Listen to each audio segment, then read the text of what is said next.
politik itu adu tentang ide dan pemikiran. Pertarungan gagasan dan pemikiran. Kenapa? Karena politik ini bukan bicara gemoy-gemoyan dan joget-jogetan gitu loh. Korban kekerasan. Betul. Orang tuanya hilang, terjadi pembunuhan, pelaku kejahatan bebas, Betul. peradilan tidak dibentuk, Betul. dilabelisasi lagi dengan teroris. Lah, siapa yang nggak ngamuk? Padahal mereka ini masyarakat, mereka manusia, menjadi bagian Indonesia. Maka seorang pemimpin yang beradab gitu ya, yang memiliki cara pandang yang baik gitu, pasti lebih memilih jalan dialog ketimbang jalan pendekatan keamanan atau operasi militer. Saya apresiasi Pak Ganjar menyatakan agenda dialog suatu hal yang penting dalam konflik Papua.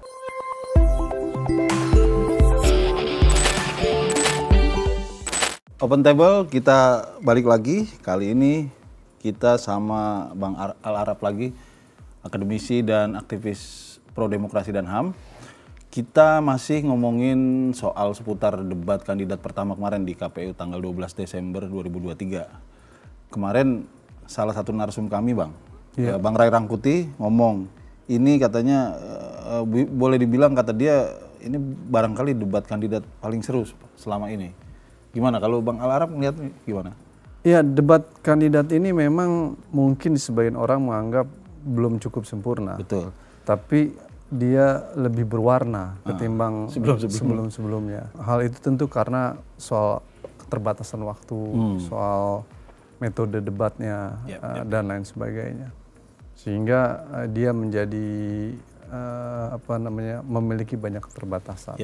Mungkin perlu ada perbaikan-perbaikan ke depan gitu. Menurut saya sih sebaiknya diperbanyak saja buat masing-masing kandidat untuk mengeluarkan pertanyaan dari masing-masing kandidat gitu.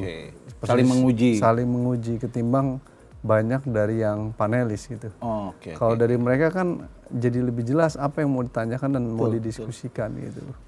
Kemarin kita debat itu, kalau saya sih kritiknya mungkin salah satu kritiknya itu Bang, debat itu temanya luas banget tuh, HAM, penegakan korupsi, anti korupsi, penegakan hukum, banyak banget itu. Menurut Bang Al gimana? Ya memang harus lebih spesifik isunya. Misalnya hukum dan HAM cukup satu kali gitu. Pertahanan keamanan 2, ekonomi sendiri. Sebaiknya dan sebagusnya seperti itu gitu. Jadi nggak terlalu general. Jadi nggak terlalu umum gitu. Tapi ya kita ikutilah bahwa proses sudah terjadi, debat sudah ada gitu, dan hasilnya lumayan hasilnya lumayan gitu, dan saya ingin katakan bahwa inilah politik gitu. Politik itu adu tentang ide dan pemikiran. Pertarungan gagasan dan pemikiran dalam ruang perdebatan diskusi kemarin terlepas belum sempurna, tapi sesungguhnya itulah yang sesungguhnya dinantikan oleh publik. Kenapa? Karena politik ini bukan bicara gemoy-gemoyan dan joget-jogetan gitu loh. Apa itu gemoy? Kalau joget-joget dan gemoy-gemoyan mungkin di pesta-pesta ulang tahun gitu. Tapi kalau dalam pesta demokrasi, dalam kontestasi politik, di panggung TV, kita harus berbicara tentang ide dan pemikiran. Apa yang disampaikan? Publik harus mengetahui kandidatnya supaya tidak membeli kucing dalam karung. Politik gemoy itu politik membeli kucing dalam karung. Yang akhirnya orang hanya melihat topengnya aja. Nah, akhirnya kemarin orang kebuka. Ternyata nggak gemoy gitu. Luntur seketika ya kan, marah-marah gitu. Jadi buat saya inilah masyarakat, please kita harus cerdas dalam melihat kandidat dengan memperlihat debat tadi itu yang menunjukkan watak asli dan wajah aslinya.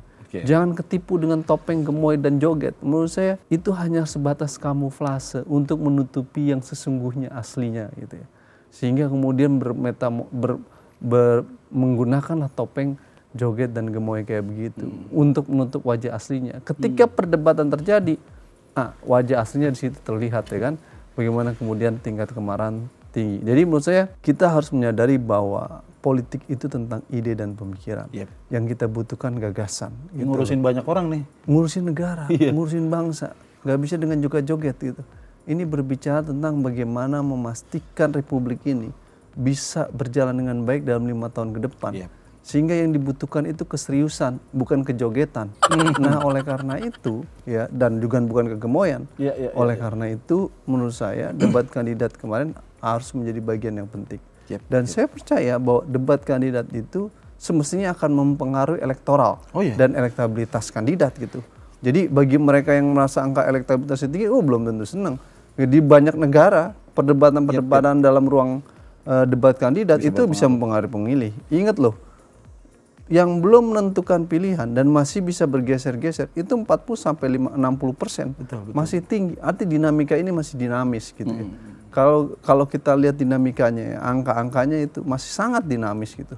Dan menurut saya sulit untuk ada terjadi kondisi satu putaran, kecuali terjadi kecurangan dalam proses pemilu oleh rezim. Gitu ya? Itu mungkin terjadi kecurangan, terjadi satu putaran.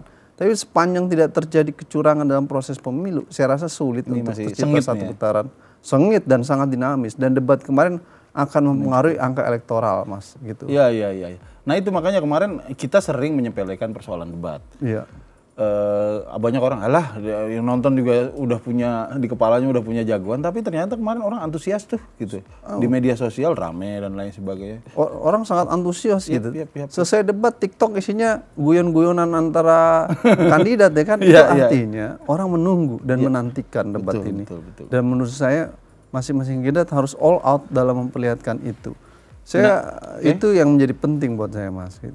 Nah, kita ngomongin soal HAM kemarin. Ketiga calon kemudian nyebut visinya masing-masing tentang HAM. Walaupun banyak kritik juga nih. Prabowo ini salah satu yang paling tidak general banget lah ngomong HAM-nya, ngomong soal penegakan hukum dan lain sebagainya. Tidak ada beda dengan calon-calon lain yang agak memperinci rencana mereka. Ini Prabowo yang agak general. Kalau Bang Al sendiri ngelihat dari ketiga ini gimana mereka performnya itu? Memang dari awal saya sudah bisa memprediksi tema hukum dan HAM ini akan menjadi beban buat Prabowo. Dan itu terlihat sekali ketika di panggung bagaimana kemudian isu ini menjadi beban buat dirinya. Kenapa? Karena banyak persoalan yang terkait dengan isu hukum dan HAM yang terkait dengan dirinya gitu. Dalam isu hak asasi manusia, dugaan kasus penculikan aktivis itu membebani dirinya. Tapi itu bukan karena salah publik, tapi karena salah dirinya tidak mau menghadapi satu proses hukum yang sudah dilakukan oleh Komnas HAM. Coba andaikan tahun 2006 waktu dipanggil Komnas HAM dia hadir, tentu prosesnya akan jalan. Tapi kan lari dari proses hukum. Akhirnya sekarang menjadi hantu persoalan ini, yang selalu akan ditagih dalam setiap momen-momen ataupun dalam setiap perjuangan hak asasi manusia. Nah, jadi secara umum saya ingin katakan tema debat kemarin itu memperlihatkan beban buat Pak Prabowo. Pada sisi lain dia punya pasangan wakil presiden yang calon wakil presiden yang memiliki masalah secara hukum. Pasca MK memutuskan keputusan bahwa terjadi pelanggaran kode etik atas keputusan nomor 90. Jadi buat diri itu double beban ya, beban soal dugaan kasus pelanggaran HAM masa lalu, beban tentang keputusan MK yang menyatakan keputusan dengan kode etik. Yang menyatakan terjadi pelanggaran kode etik sehingga ketua MK harus diberhentikan. Dalam kondisi yang seperti itu tentu Pak Prabowo berada dalam kondisi yang tertekan dan terlihat sekali beban itu. Makanya terkadang kemudian terlihat marah gitu ya. Nah, cuman secara general, Mas, saya memberikan catatan khusus terkait dengan debat kemarin dalam isu hukum, HAM, penyelesaian konflik secara damai dan isu civil liberties. Secara general, saya ingin katakan bahwa pasangan Ganjar nomor urut 3 dan pasangan Anies nomor urut 1 cukup jelas dan clear di dalam memaparkan tentang janji dan komitmen terkait dengan pertama adalah upaya menyelesaikan konflik secara damai di Papua. Yang kedua dalam kerangka memastikan civil liberties, kebebasan sipil. Yang ketiga memastikan tentang terjaminnya negara hukum di Indonesia dalam kerangka reformasi hukum. Nah, itu 3 poin yang paling penting ya yang saya lihat. Nah, yang pertama, Mas, gitu. Dalam isu penyelesaian konflik Papua. Menurut saya penjelasan Pak Ganjar yang juga kemudian disetujui oleh Pak Anies dalam penyelesaian konflik Papua melalui jalan dialog. Itu hal yang sangat baik. Betul, harusnya begitu. Berbeda dengan pasangan nomor 2. Pendekatannya adalah memperbanyak penguatan aparat. Ini justru jadi masalah. Ini masalah terus-menerus. Ini pendekatan klasik, pendekatan keamanan yang terus berlangsung. Plus ditambah walau ada soal hukum, ekonomi, tapi ada penguatan aparat dan lain sebagainya.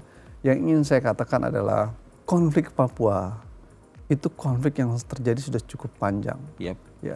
Dalam konflik Papua ada luka di masyarakat Papua. yang sering kita sebut sebagai memoria pasionis, penderitaan yang selalu diingat akibat kekerasan negara yang berlangsung di Papua. Kita perlu ingat pada masa Orde Baru, konflik dan kekerasan di Papua itu terjadi begitu sangat masif gitu. Sehingga terjadi beragam pelanggaran HAM pada masa Orde Baru di Papua karena Papua dijadikan status DOM, daerah operasi militer, sama dengan Aceh. Ketika Gus Dur menjadi presiden, Gus Dur minta maaf. Mohon maaf terhadap masyarakat Aceh dan Papua atas pola pendekatan keamanan dengan DOM, sehingga kemudian kami cabut DOM. DOM dicabut di Aceh dan Papua. Artinya pola pendekatan keamanan gagal di dalam mengatasi persoalan Papua yang ada konflik dan kekerasan terus berlangsung.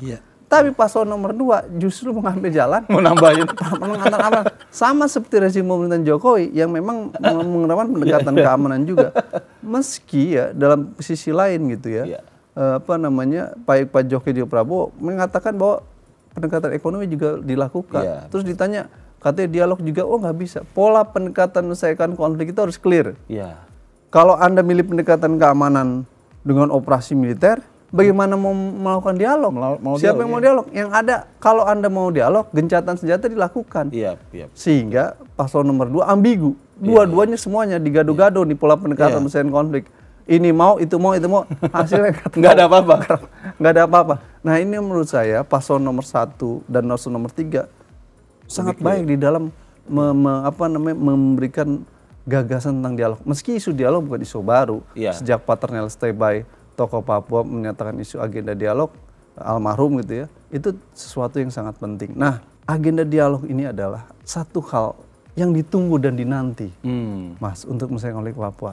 Dalam masyarakat yang beradab, dalam situasi kondisi yang beradab, maka seorang pemimpin yang beradab gitu ya, yang memiliki cara pandang yang baik gitu, pasti lebih memilih jalan dialog ketimbang jalan pendekatan keamanan atau operasi militer.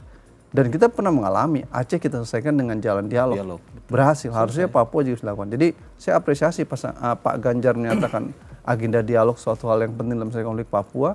Pasangan nomor 1 juga menyatakan itu. Jadi itu harusnya menjadi poin plus buat masyarakat Papua dalam melihat elektoral buat kandidat 3 dan 1 dan melihat bahwa paslon nomor 2 ini berbahaya nih karena ingin menguatkan aparat gitu. Ini satu poin. Nah problemnya gini juga menurut saya Bang. Ini soal paradigma masing-masing orang ya ketika merumuskan visi. Prabowo misalnya ketika elaborasi persoalan Papua beda dengan tadi Abang bilang nomor 1 urutan 1 dan urutan 2 Anies dan Ganjar ini kemudian memahami pertama mengakui dulu bahwa di situ ada persoalan. Makanya kemudian dialog.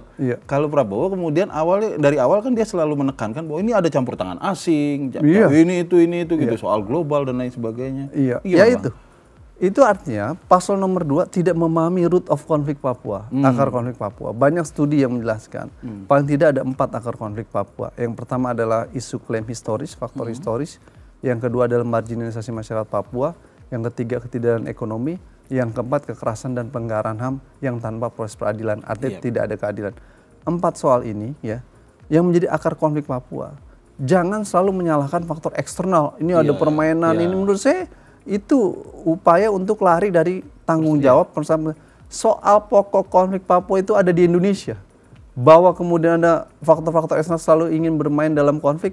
Di semua negara yang mengalami konflik internal akan selalu ada potensi pengaruh eksternal. Itu akan selalu ada seperti itu, Mas.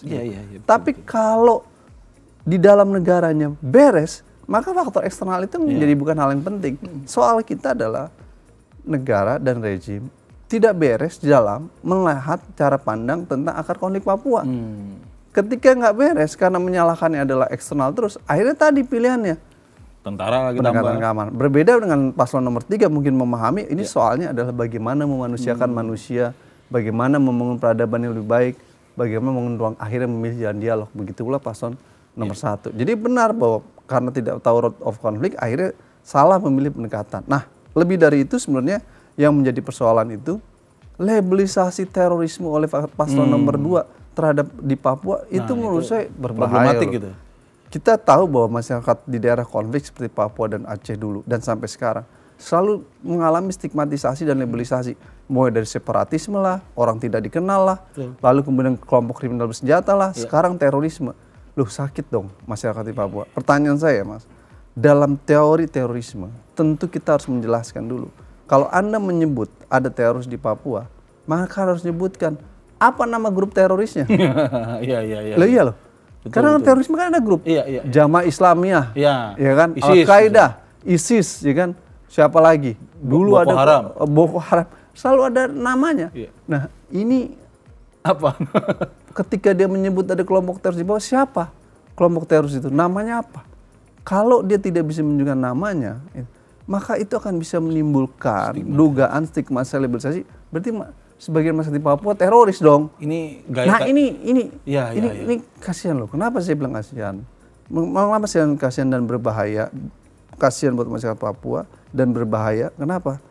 Karena kalau labeling tanpa menjelaskan yang clear tentang siapa teroris grupnya tadi akan menimbulkan generalisasi terhadap masyarakat Papua. Dan kalau itu terjadi, tentu kasihan masyarakat Papua. Dan itu udah menjadi korban kekerasan. Betul. Orang tuanya hilang, terjadi pembunuhan, pelaku kejahatan bebas, peradilan tidak dibentuk, dilabelisasi lagi dengan teroris. Lah, siapa yang nggak ngamuk? Dan itu terjadi sih Bang ya. Di mana beberapa kasus misalnya kita ngelihat ada segregasi sosial yang melibatkan pemuda-pemuda Papua di tempat lain karena ada stigmatisasi itu bahwa orang Papua ini teroris atau apa dan lain sebagainya. Itu terjadi kan. Misalnya pernah terjadi di Jogja atau apa. Mungkin akibat itu juga kebiasaan kita melabelisasi gitu. Iya betul. Labelisasi itu membuat kita berpikir bahwa seluruh masyarakat di sana, masyarakat Papua menjadi jenderal sebagai separatis, sebagai teroris. Sehingga stigma yang muncul negatif dulu. Padahal mereka ini masyarakat, mereka manusia, menjadi bagian Indonesia. Harusnya yang kita lihat adalah bahwa mereka ini sebagian masyarakat di Papua itu hidup dalam ruang yang tadi saya katakan memiliki 4 persoalan pokok konflik dan kekerasan di Papua. Siapa sih dalam konteks itu tentu kita harus memahami dong, ya kan, menyadari nggak ada orang yang ingin berontak, semua orang ingin makan, enak, tidur kenyang, ngopi bareng, bobo, nonton TV, lihat bola Liga Champions, happy. Siapa yang mau berontak masuk ke hutan, meninggalkan istri dan anak? Nggak ada. Pilihan-pilihan seperti itu, baik yang dilakukan dengan jalan damai, ya, atau melalui jalan pemrograman senjata, ataupun mereka yang sembunyi-sembunyi, ataupun lainnya itu pasti ada sesuatu hal dong. Yang satu hal yang tadi dia bilang 4 soal tadi, klaim historis, ketidakadilan ekonomi, marginalisasi, kekerasan yang berlangsung tapi tanpa peradilan. Anda bayangkan selama 32 tahun bahkan sampai sekarang ada kejahatan, ada kekerasan di Papua, tapi pelaku kejahatan selalu bebas. Dalam kasus pembunuhan pendeta Jeremia, pendeta masyarakat sipil, mana keadilannya? Nggak ada. Dalam kasus kekerasan dan pelanggaran HAM di AB Pura dan Paniai, mana janjinya? Katanya misalkan juga nggak ada satu keadilan di Papua. Ataupun dalam hal-hal lainnya kekerasan di Papua. Ini yang kemudian menimbulkan luka gitu. Ada luka. Jadi jangan justru orang punya luka lalu dilabelisasi separatisme. Enggak begitu dong cara melihatnya dong. Cara melihatnya. Kalau catatan dari teman-teman jurnalis Bang, seingat saya ya, di Papua misalnya bahkan akses terhadap informasi aja kita kesulitan. Karena apa? Informasi biasanya satu arah tuh, dari sisi aparat, dari sisi resmi negara dan lain sebagainya. Kita kesulitan mengakses informasi. Ya kalau jurnalisme itu kan check and balance ya. Kita ngecek beberapa sumber. Nah, itu yang susah dilakukan justru di Papua. Begitu juga bahkan soal informasi. Betul, akses informasi, bisa informasi. Apalagi kalau kata paslon nomor 2 akan ditambah penguatan apa? Tambah repot lagi. Bubar aja informasi kan. Jadi ini mungkin catatan buat tim 02 juga ya, bahwa tadi seperti Bang Al-Arab saya harus katakan bahwa paslon 02 dan timnya minus dalam isu konflik Papua. Tidak ada orang yang mau berontak sebetulnya Bang ya. Orang semuanya pengen makan enak, tidur enak, ya kan? Habis itu ngopi, selesai itu nonton Liga Champions. Pendukung MU aja yang kalah melulu Bang, itu lebih seneng nonton Liga Champions ketimbang berontak gitu kan. Mereka kan satu kondisi perlawanan yang terjadi cukup panjang. Sehingga kalau kalian jadi bapak, kalau kalian jadi penguasa, harus pahami itu. Manusia kan manusia dan ajak dialog. Aceh juga berontak, tapi selesai dengan jalan dialog. Nggak ada masalah? Nggak ada masalah. Baik-baik saja. Biar sekarang menjadi bagian Indonesia, aman jalan.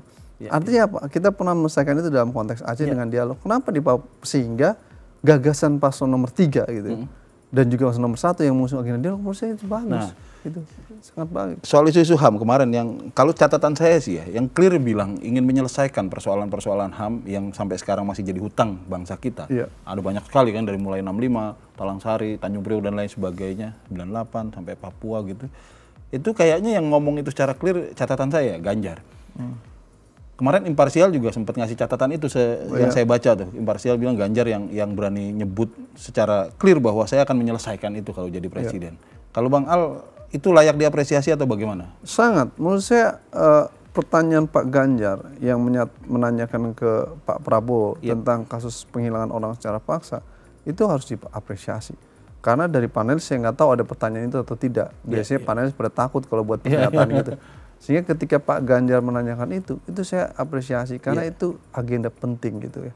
Kenapa agenda penting, Mas? Gini, kasus penghilangan orang secara paksa itu terkait dengan orang-orang hilang yang hilang pada era 1998 akibat kekerasan negara. Siapa mereka yang hilang?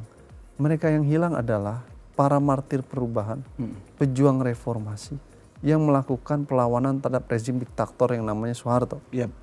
Di tengah semua keheningan masyarakat akibat kerasnya rezim Orde Baru, ketika masyarakat takut karena kejamnya rezim Orde Baru, anak-anak muda yang lucu-lucu, berani dan cerdas turun ke jalan meneriakan turunkan Soeharto, meminta perubahan, demokrasi dan lain sebagainya. Nah, mereka ini tahu bahwa risiko melawan rezim Soeharto adalah antara hilang, dibunuh, tapi mereka tetap mengambil jalan pilihan itu. Sehingga mereka adalah para martir perubahan yang akibat kerja-kerja mereka akhirnya membuat sebagian mahasiswa bergerak untuk melakukan perlawanan bersamaan. Menjadi martir itu bukan satu hal yang mudah. Siapapun orang nggak mau jadi martir biasanya. Capres saja maunya gemoy. Maunya gemoy kan. Nah, ini dia mau menjadi martir perubahan. Sehingga akibat kerja dia, perubahan terjadi. Hari ini kita mengalami kehidupan kebebasan. Bisa main TikTok, bisa main Instagram. Bebas dulu nonton debat kandidat. Debat kandidat. Walau kecenderungan setahun kali, 5 tahun belakang ini cenderung represif lagi gitu ya. Itu harus diakui gitu. Mundur nih. Jadi ada kemunduran demokrasi. Tapi yang ingin saya katakan adalah dari perubahan, dari perlawanan mereka terjadi proses perubahan politik 98. Indonesia mengalami demokrasi. Ada partai politik.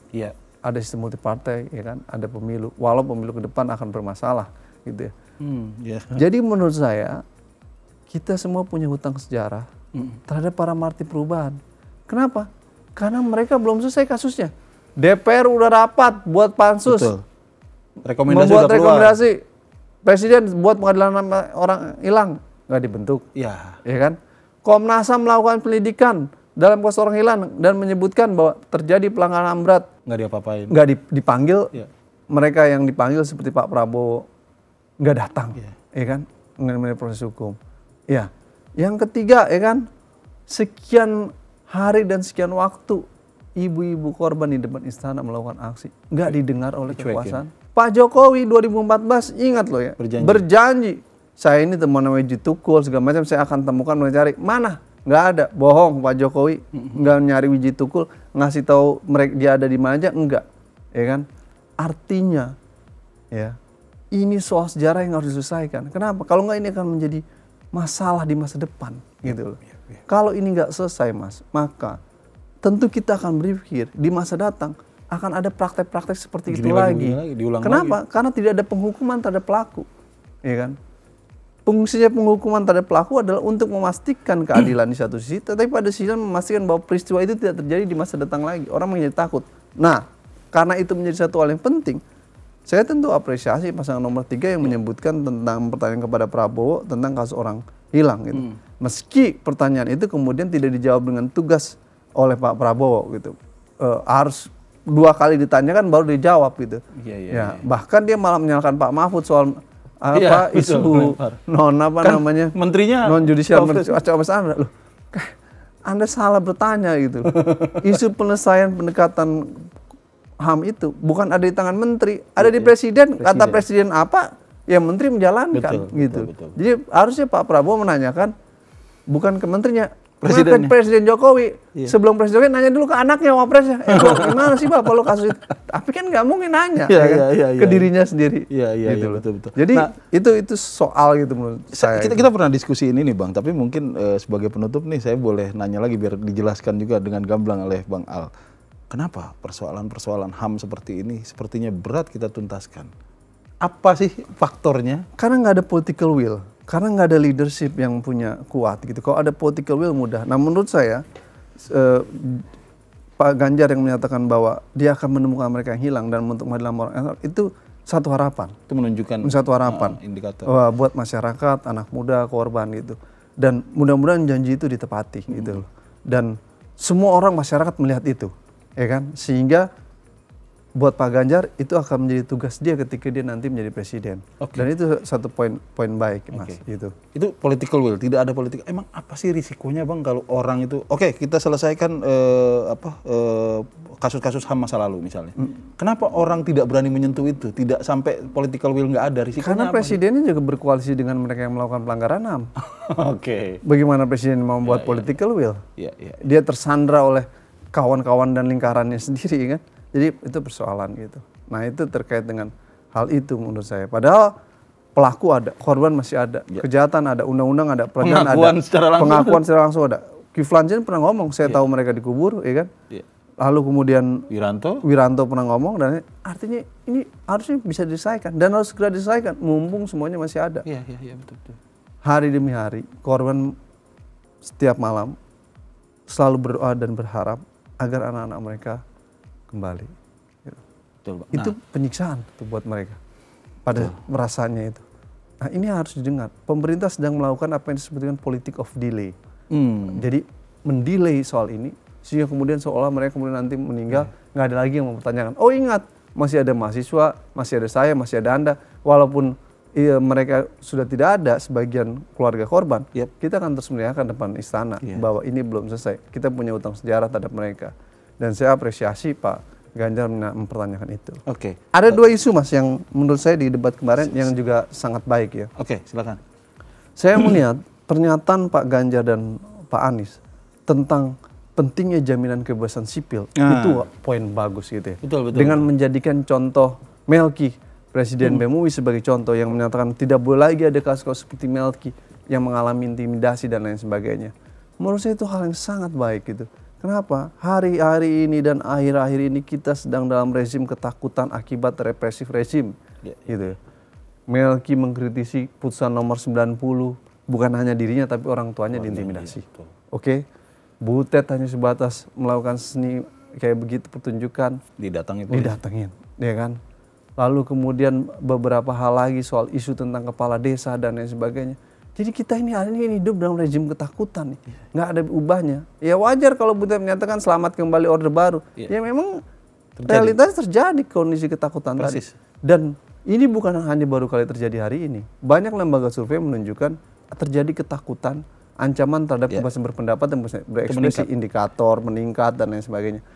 Makanya kemudian orang menganggap terjadi kemunduran demokrasi di Indonesia karena kebebasan sipil terancam, kebebasan berekspresi terancam, kebebasan berpendapat terancam. Nah, ketika Pak Ganjar dan Pak Anies men-mention kasus Melki bahwa ada kebebasan sipil yang terancam dan gak boleh terjadi intimidasi, itu menurut saya itu poin bagus karena kita sedang menghadapi kondisi itu Mas. Nah oleh karena itu ya saya tidak melihat di pasal nomor 2 justru menyatakan Pak Anies kalau Anda nggak ada kebebasan nggak bisa jadi gubernur dong. Bukan itu poinnya, bukan soal itu. Jadi gubernur ya itu soal politik gitu. Soalnya adalah dinamika civil liberties terancam hari ini dan menurut saya pernyataan paslon nomor 3 dan nomor 1 itu sangat baik. Kita membutuhkan jaminan kebebasan sipil. Belum lagi ada undang-undang ITE. Itu kemarin juga dibahas. Yang menjadi persoalan. Hari ini mahasiswa juga atau anak muda akhirnya takut berekspresi lewat media sosial kena undang-undang ITE. Di jalanan nanti takut diintimidasi, ngomong takut diintimidasi. Dan korban udah banyak banget. Nah, maka dari itu, ini isu serius. Jadi saya apresiasi pasal nomor 3 dan nomor 1 sudah memberikan pandangan tentang jaminan kebebasan sipil. Yang terakhir menurut saya yang sangat baik adalah pernyataan kedua kandidat pasal nomor 3 dan nomor 1 tentang khususnya mengembalikan reformasi hukum dan negara hukum. Bahwa kita jangan sampai jadi negara kekuasaan. Pasal nomor 1 yang menyebutkan seperti itu. menurut saya itu baik gitu. Karena Indonesia hari ini bukan lagi negara Rechtsstaat tapi negara Machtsstaat. Bukan kekuasaan yang mengatur hukum, bukan hukum yang mengatur kekuasaan, tapi kekuasaan yang mengatur hukum. Ini berbahaya sekali. Politisasi judicial. Keputusan Mahkamah Konstitusi nomor 90 adalah puncak dari gunung es bagaimana rezim dan kekuasaan melakukan politisasi dalam ruang judicial system yang seharusnya tidak boleh dilakukan. Yang itu berdampak terhadap runtuhnya Mahkamah Konstitusi dan negara hukum. Mahkamah Konstitusi penggardian konstitusi, penjaga konstitusi. Kalau Mahkamah Konstitusi bisa diacak-acak seperti itu menurut saya satu bentuk kebrutalan kekuasaan terhadap menghancurkan sendi-sendi negara hukum. Sehingga wajar kalau orang marah, apalagi pakar hukum tata negara. Satu pun nggak ada yang bela. Iya, satu pun nggak ada yang bela. Kenapa? Itu satu hal yang dipertontonkan secara telanjang pola permainan itu. Dan dalam situasi seperti itu ya, tentu kita akan memperlihatkan bahwa ini bukan negara hukum, negara kekuasaan. Yang saya khawatir adalah kita sedang terjebak dan berada di tepian jurang tirani. Atau jangan-jangan kita sekarang sudah masuk dalam era tirani gitu. Dengan realitas dinasti yang berkembang itu. Nah ini berbahaya gitu menurut saya. Dan kita harus mencegah hal ini dengan bersikap secara jelas dan tegas pada pemilu 2024 ini. Hari-hari ke depan saya rasa akan menjadi hari-hari penting buat mahasiswa di jalanan, di dalam forum-forum diskusi untuk menyatakan saatnya kita menyelamatkan demokrasi. Karena saya percaya Mas, dalam situasi kritis, gerakan mahasiswa adalah kunci dari perbaikan politik Indonesia. 65, 66, 97, 98. Dan sekarang ditunggu lagi kenantian mahasiswa dalam gerakan-gerakan perubahan untuk menyelamatkan demokrasi. Ini bukan hal yang bercanda ini. Ini hal yang serius bahwa realitas demokrasi kita terancam, mengalami kemunduran, kebebasan sipil kita terancam, negara hukum berubah menjadi negara kekuasaan, rezim kekuasaan dengan semena-mena dan senang-senang mengintervensi ruang judicial, sehingga wajar jika kemudian seperti Presiden BEM UGM menyatakan kritis terhadap Presiden, lalu kemudian juga Presiden BEM UI dan banyak aksi-aksi di beberapa tempat di Surabaya, karena semua akhirnya menyatakan kami muak gitu. Nah, realitas politik kita hari ini menunjukkan itu. Kenapa dia menyatakan kami muak? Karena politik hari ini terlalu brutal gitu, dengan mempermainkan kekuasaan untuk memenangkan pertarungan politik 2024. Ini resiko kalau kemudian presiden anaknya maju menjadi kandidat wakil presiden, pasti akan menimbulkan potensi abuse of power yang tinggi. Pasti. Bahkan sebagian orang menganggap udah nggak percaya pemilu akan berjalan dengan fair, jujur, adil dan netral. Orang udah menganggap ya akan terjadi kecurangan dalam proses ini gitu.